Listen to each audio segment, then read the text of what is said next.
সংসার জীবন তো প্রতিদিনই একই নিয়মে চলে, কিন্তু তার মাঝেই কিছু ছোট ছোট মুহূর্ত আমাদের দিনটাকে স্পেশাল করে তোলে। আজ সারাদিন কি কি করলাম, তার সাথে মাম্মামকে নিয়ে সারাটা দিন আমার কিভাবে কাটলো, সেই সবকিছু শেয়ার করতে চলে আসলাম আপনাদের সাথে। তো হ্যালো এভরিওয়ান, আবারও আমার একটা নতুন ভিডিওতে আপনাদের সবাইকে ওয়েলকাম। আশা করছি আপনারা যে যেখান থেকে আমার ভিডিও দেখছেন সবাই সুস্থ আছেন, ভালো আছেন, আর আমরাও বেশ ভালো আছি। এখন বাজে ওই সকাল 7টার মতো, বাইরে তেমন রোদ্দুরও নেই।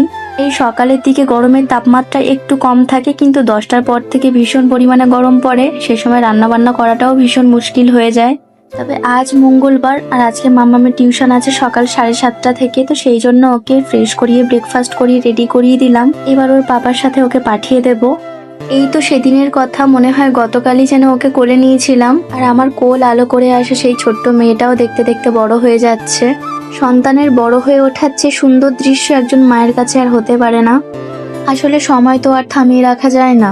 যাই হোক, মাম্মামকে পড়তে পাঠিয়ে দিয়ে এখন এই সংসারের বাদবাকি যেসব কাজকর্মগুলো বাকি ছিল সেগুলোই এখন করব।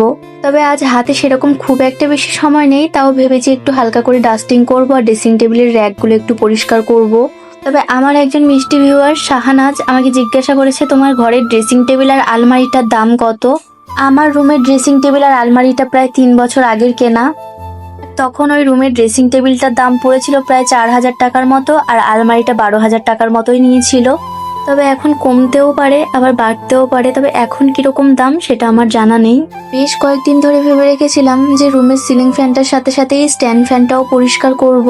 তবে সংসারের সব দিকটা সামলাতে সামলাতে এই কাজটা ঠিক মতো করে উঠতে পারছিলাম না। তাই ভাবলাম হাতে সময় থাকুক আর না থাকুক এই কাজটা আজকে করে নেব, কারণ একটু পরেই মাম্মাম টিউশন থেকে চলে আসবে, তারপরে দুপুরে রান্না বান্নাটাও করতে হবে, আর সেরকম হয়তো সময় হয়ে উঠবে না।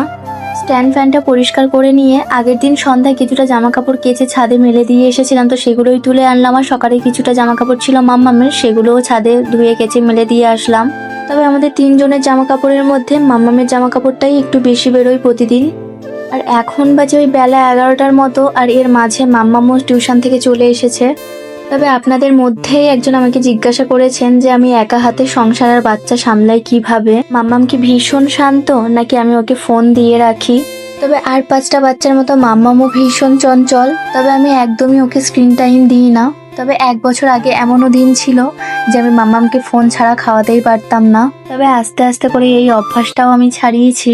তবে যখন ভীষণ জেদ করে তখন না একদমই না দিয়ে পারা যায় না, তো তখন মাঝে সাঝে 1-2বার করে ওকে স্ক্রিন টাইম দেওয়া হয়। তবে আজ কি রান্না বান্না করবো চলুন সেগুলোই শেয়ার করা যাক। রবিবার রান্না বান্না করার জন্য আপনাদের ভাইয়া কিছুটা মাটন এনে রেখেছিল, তবে ওই দিন আমার শরীরটা একটু খারাপ থাকায় আমি আর মাটনটা রান্না করিনি, বা বলতে পারেন কোনো ইচ্ছাই ছিল না। আসলে শরীর যখন ভালো থাকে না তখন না কোনো কিছুই করতে ভালো লাগে না। মাটনটা ওইভাবে ফ্রিজেই রাখা ছিল, তাই ভাবলাম আজই রান্না করি। তবে ওই যে বললাম হাতে সেরকম খুব একটা বেশি সময় নেই, তাই মাংসটা কষিয়ে আমি কুকারের মধ্যেই দিয়ে দিলাম। আর আজকে রান্নাটাও আমি হাতে বাটা মশলায় করিনি, আজকে মিক্সারেই ব্লেন্ড করে নিয়েছি। তবে এই রান্না বান্নার শেষেও না রান্নাঘরে কিন্তু বেশ খানিকটা কাজ থেকে যায়। তবে রান্না বান্না করার পর না রান্নাঘরটা ঠিক মনের মতো সুন্দর মতো করে ক্লিন না করতে পারলে না আমার একদমই ভালো লাগে না। তবে মাংসটা যেহেতু আমি কড়াইতে ভালো মতো করে কষিয়ে নিয়েছিলাম, তাই প্রেসার কুকারে 3 থেকে 4টে মতো সিটি দিয়েই নামিয়ে নিয়েছিলাম। আর এখন রেডি আলু দিয়ে লাল লাল মাটন কষা।